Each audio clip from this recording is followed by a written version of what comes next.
Hello again as we approach the end of April. I chose to start this week's video a little bit differently than I often do. You're looking at a picture of my hand. I actually have a flatbed scanner at home and I just put my hand on there and took a picture of it, and there's a darn good reason why I did that. This actually is related to an activity that if we were actually in school, I would probably have you guys do. It leads into the idea that we're going to talk about this week, which is area, and how definite integrals are related to area.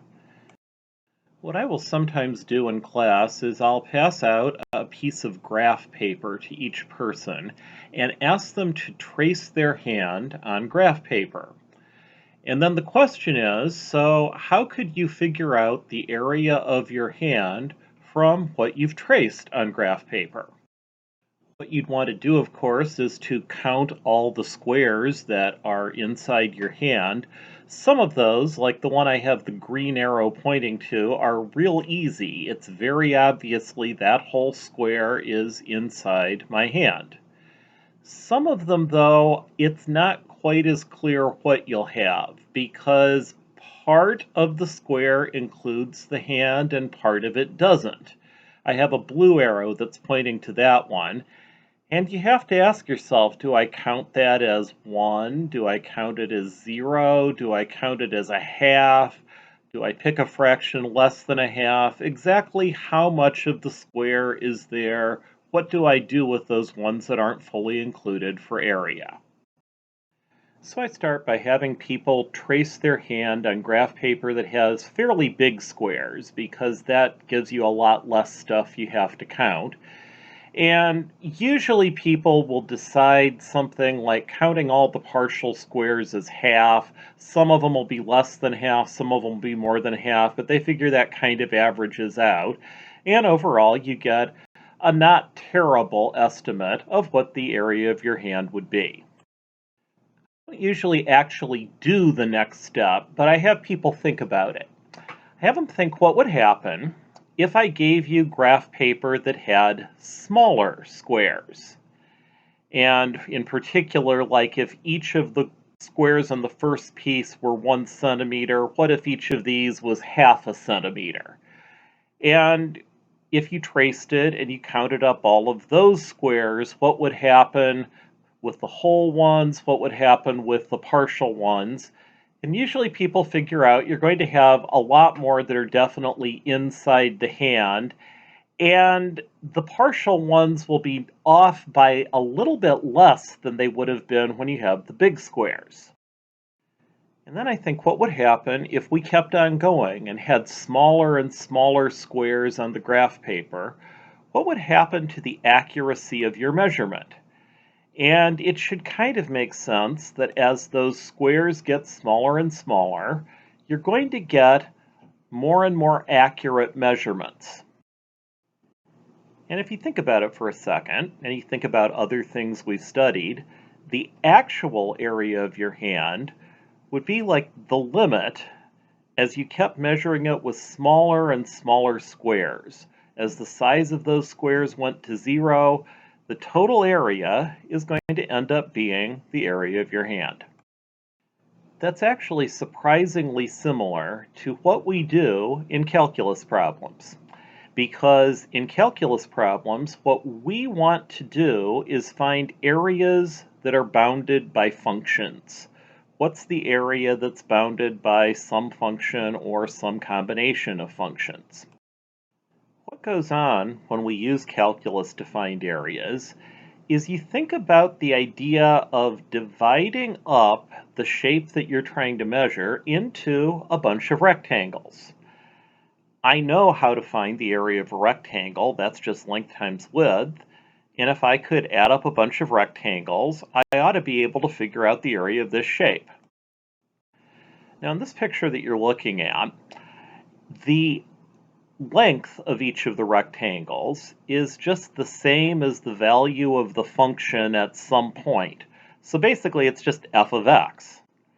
The width of the rectangle is the difference in the x's, how far one x is from another.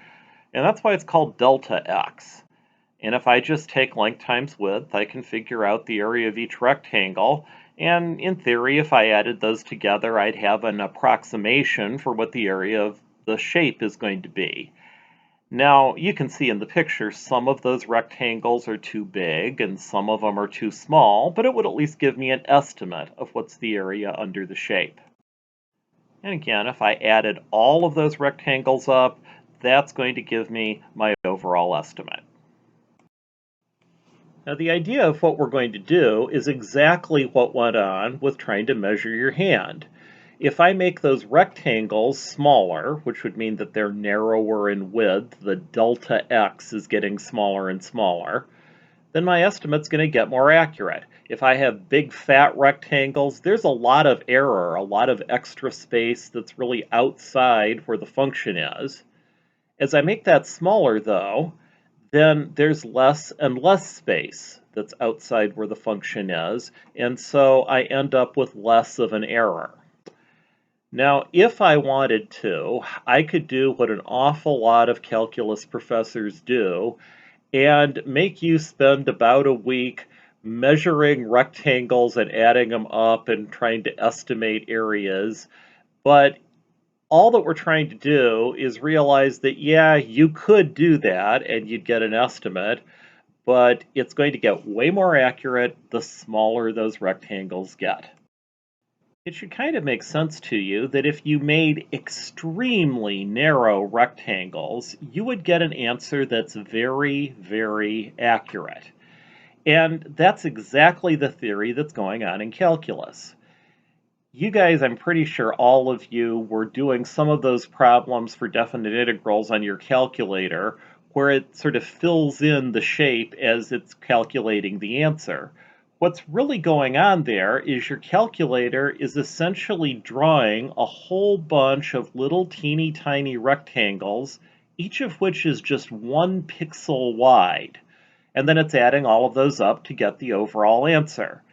And if you have that little teeny tiny rectangle, you have such an accurate estimate that it essentially is the area that you're trying to find. The definition of definite integral literally says that. If you look at what I have written here on the left, it says the definite integral from a to b of f of x dx.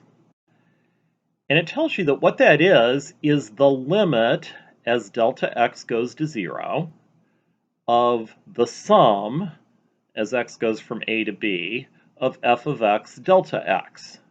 This is basically saying the definite integral is the limit as you make those rectangles smaller and smaller and smaller until they go to 0 of what you get by adding up the length times the width of all the rectangles.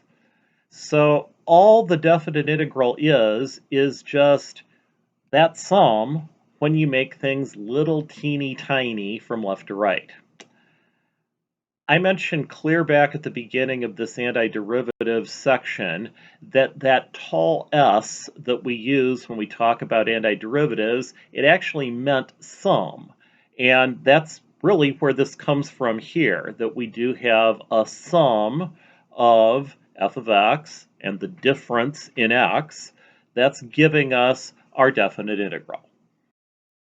And so again, the idea is that we could take smaller and smaller and smaller rectangles, add up the areas of them, and once you add up infinitely many, infinitely small rectangles, it's going to be exactly the area that we're trying to find.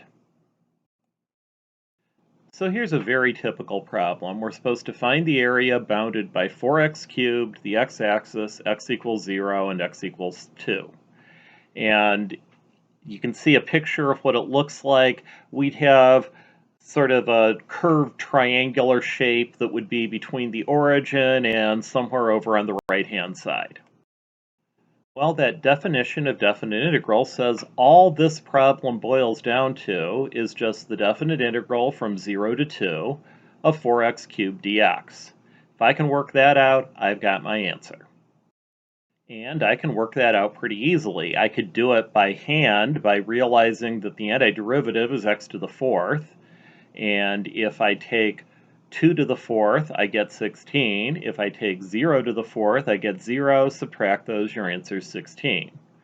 You can see I also did this on the calculator, exactly like I think you guys did last week, and you get 16 that way too. So yeah, the area that's bounded by that region is 16. So here's one where you might want to take a minute and pause the video and see if you can figure out the area bounded by y equals 3x squared plus 2x plus 5, the x-axis, x equals 2, and x equals 5. And again, all that does is it turns into a fairly simple definite integral. A definite integral from 2 to 5 of 3x squared plus 2x plus 5 dx. And while I'm betting you'd probably work it out with the calculator, I actually did the algebra on here. It's a fairly easy antiderivative, x cubed plus x squared plus 5x. And if you plug in 5, you end up getting 175. If you plug in 2, you end up getting 22. You subtract those, and you're going to end up getting 153 for the final answer. This one's asking you to find the area bounded by sine x, the x-axis, 0, and pi. And I'm pretty sure you had literally this problem on your quiz last week, because you need to do the definite integral from 0 to pi of sine x dx. If you do that, the antiderivative is going to be negative cosine, the opposite of cosine. And I actually put a little picture of the unit circle on there to remind you that if you didn't do this with the calculator, well, the cosine of pi is -1, so we'd have the opposite of -1, minus, and then the cosine of 0 is 1, so minus -1. And you put that together, you end up getting 2 for the overall answer, which I believe was an answer on your quiz last week. So the next example here says to find the area bounded by y equals x squared minus 16 and the x-axis. Now, if you think about this for a second, there's one important piece of information that, compared to the last few examples, I didn't give you. I didn't tell you what x is. And that means we've got to figure it out ourselves. And the way you do that is you've got to think, where would x squared minus 16 and the x-axis intersect? Well, anytime you're trying to figure out where stuff intersects, what you do is you set them equal to each other. And so what I'm going to do is say x squared minus 16 equals 0.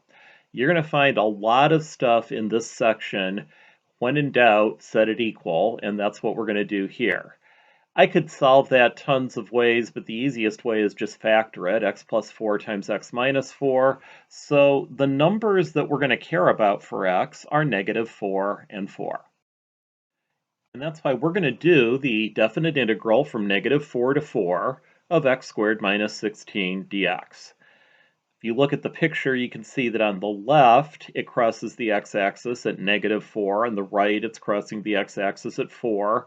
And we're supposed to fill in that part at the bottom that's below the x-axis. And you can see I actually worked this one out with a calculator. I put in a lower limit of -4 and an upper limit of 4. And if you look at the result on the calculator, what it tells me is -85.3 repeating. Now I'm going to tell you that's not the answer, although it's close. And you need to think what might be wrong with that. So what went wrong here is it gave me a negative answer because the area that I'm looking at is below the x-axis. Area, however, is always just a number of square units. It's always positive. So what I've got to do is take the absolute value to figure out my final answer. And that's why on this problem, we're going to do the absolute value of -85 1/3, and my final answer is 85 1/3 square units. That literally means if I graphed this accurately on graph paper, there would be 85 1/3 squares that would be inside that shaded area. So here's one again you might want to look at for just a minute on your own. It says find the area bounded by y equals 3x squared plus 6x minus 9 and the x-axis. And again, what I'm going to do is take my function and set it equal to 0, so 3x squared plus 6x minus 9 equals 0. Now this one's not quite as easy to solve as the last one, but it's not that hard either. You can make your life a little bit easier if you take out a common factor of 3. Basically just put a 3 out front and then divide everything by 3. And you end up with 3 times x plus 3 times x minus 1. So our answers would be negative 3 and 1. I put the graph of that back up at the top, and you can see, yeah, it's going to cross the x-axis at negative 3 on the left and at 1 on the right. And again, what I'm going to want to do is take the antiderivative, the definite integral from negative 3 to 1 of 3x squared plus 6x minus 9 dx, find what that is, and then make sure I do the absolute value for my very last step. And it turns out this time my answer is going to be 32. Now this next one is actually a much easier problem. And it is, however, here for a reason. It asks us to find the area bounded by y equals 2x, the x-axis, 0, and 3. And so, again, why don't you guys take just a second and see if you can figure out that answer.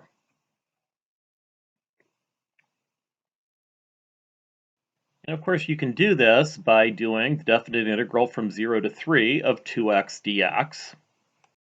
Since this is one of the easier ones, I actually did this by hand. The antiderivative is x squared. You got to plug in 3 and 0, so gee, 3 squared is 9, 0 squared 0, 9 minus 0 is 9, and 9 is going to end up being our answer. So the reason I chose that particular problem is because the shape that we're looking at is just a triangle. It is a triangle where the bottom of it goes from 0 to 3 along the x-axis. That means we have a base of 3. The height, you'd measure along the right side of that triangle, and it goes from y equals 0 up to y equals 2 times 3, which is 6. So the height of this is 6. And clear back in grade school, you guys learned you can find the area of a triangle by taking 1/2 base times height. Well, if you do that, you get 9. Now, we got 9 doing this with calculus, but the important thing is we got the same answer. Because if for some reason we did not get answers that were correct on the easy problems, then there's no way we could trust them on the hard ones. But yeah, this method works with everything, even with stuff that you could do other ways. Here's the next example, and this is not one I'd expect you to stop and do by yourself, but what it does ask you is to find the area bounded by 2x squared plus 8x plus 10 and negative x squared plus 2x plus 34. And you can see I've got a graph that shows you each of those is a parabola, and what we're trying to do is figure out the area in the middle that's between those two shapes. Well, to do this problem, the first thing that I've got to do is think, where would these two parabolas intersect? What are those points that I have the arrows pointing to, and in particular, what are the x values for those points? Where do they touch? I told you earlier that when in doubt in this section, what you're probably going to do is set stuff equal to each other. And you can see that is exactly what I did up at the top. I put 2x squared plus 8x plus 10 equals negative x squared plus 2x plus 34. The whole reason why that works is that if functions intersect, what that means is their y values have to be equal. And so that's what I'm doing, is I set the y for the first one equal to the y for the second one. Right below that, what I did is I got all my terms on one side. Basically, I took the left side minus the right side, and when I did that, I ended up with 3x squared plus 6x minus 24 equals 0. So now what I did is I continued factoring this. I took out a common factor of 3 and had 3 times x squared plus 2x minus 8. Then I factored what was inside those parentheses, and we got 3 times x plus 4 times x minus 2. And I figured out the x's where these intersect are negative 4 and 2. And again, you can kind of look at the picture and sort of figure out that, yeah, it does kind of make sense that negative 4 would be the x on the left where these intersect, and 2 would be the x on the right where they intersect. So I'm going to do the definite integral from negative 4 to 2. But then the question comes up, the definite integral of what? Well, whenever you're looking at stuff that intersects each other, what you end up doing is subtracting the functions. The idea is, for example, if I found the antiderivative of the red function, it would give me everything from that curve down to the x-axis. If I found the antiderivative of the blue function, it would give me everything from that curve down to the x-axis. What I want is the middle part, and what that basically is the part I got from red minus the part I got from blue. So I'm going to subtract the two functions. Now something that's kind of nice is that without even knowing it, we actually did that earlier. Because remember, the first step I did when I was trying to figure out where things intersect is I took everything on the left minus everything on the right, and I got 3x squared plus 6x minus 24. Well, that's what you get if you subtract the two functions. It actually doesn't matter which order you subtract them in. The difference will be you might get a positive or a negative answer, but remember, we're just going to take the absolute value anyway. So basically the problem I have to solve is the antiderivative from negative 2 to 4 of 3x squared plus 6x minus 24 dx.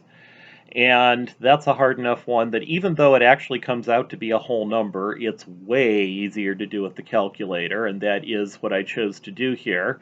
You notice the calculator gave me negative 108.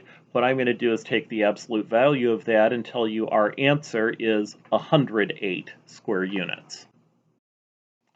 And here's one more problem. It tells us to find the area in a single region bounded by sine x and cosine x. So again, you can see a red and a blue function, and what we're trying to do is find like that middle area that's going down just a little bit left of center in this picture. That's what we're trying to figure out, is how big is that shape. So our first step is to figure out where do sine and cosine intersect. And you could certainly write out sine x equals cosine x, but my bet is that just off the top of your head, you probably don't know. And that's why I put a picture of the unit circle here, because you might remember from back in analysis that cosine was always like the x on the unit circle, and sine was the y on the unit circle. And what I want to know is, where are the x and the y equal for those points? Well, they're the places where the numbers are square root of 2 over 2, or possibly negative square root of 2 over 2. And where that happens is at pi over 4 in the first quadrant. And the other place that they are truly equal is at 5 pi over 4 over in the third quadrant.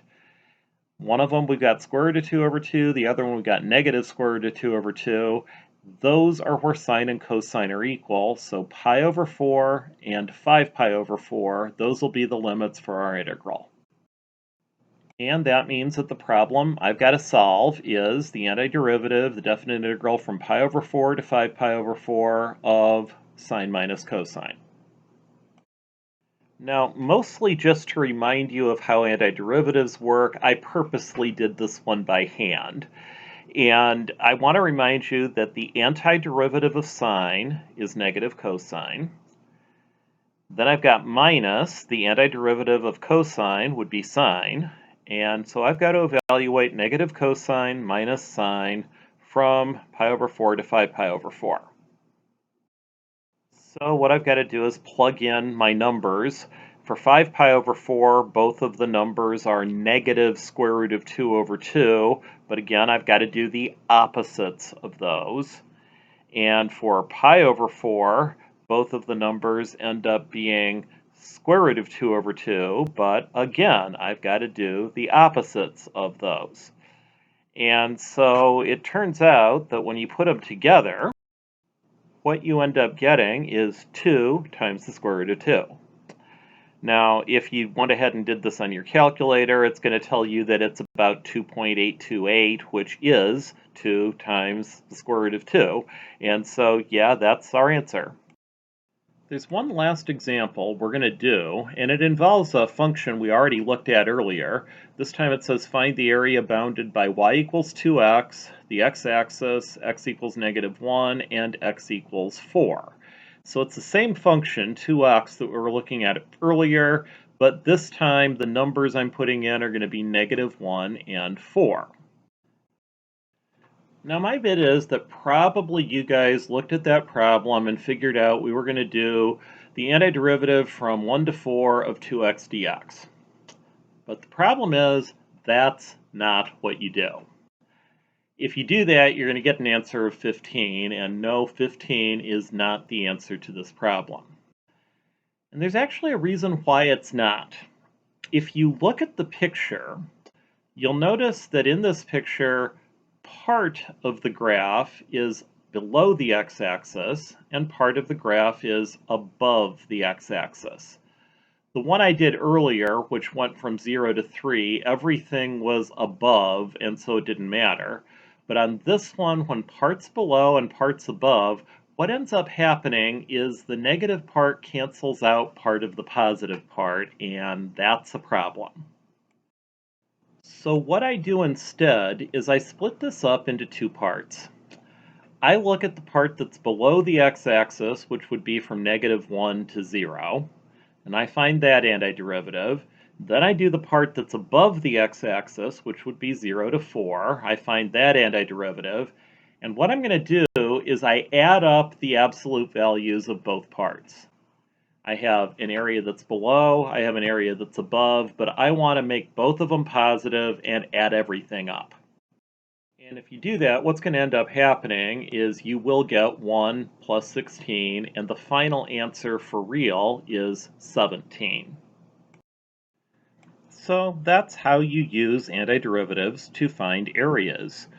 You first of all locate the interval that you need to figure out an integral for. You do a definite integral. If you happen to have a negative answer, you do the absolute value and make it positive. And if you have something that crosses the x-axis, you've got to divide it up into parts and then do each part separately and add up the answers. That is the relationship between antiderivatives and area, and it's really one of the most important ideas that comes up in calculus. So give yourself a hand for making it through all of that. You do have a few problems to practice that with, and of course we do have a quiz that'll be coming up with area as well. I hope you guys are doing okay, and the good news is there's just a little bit more in calculus left after this.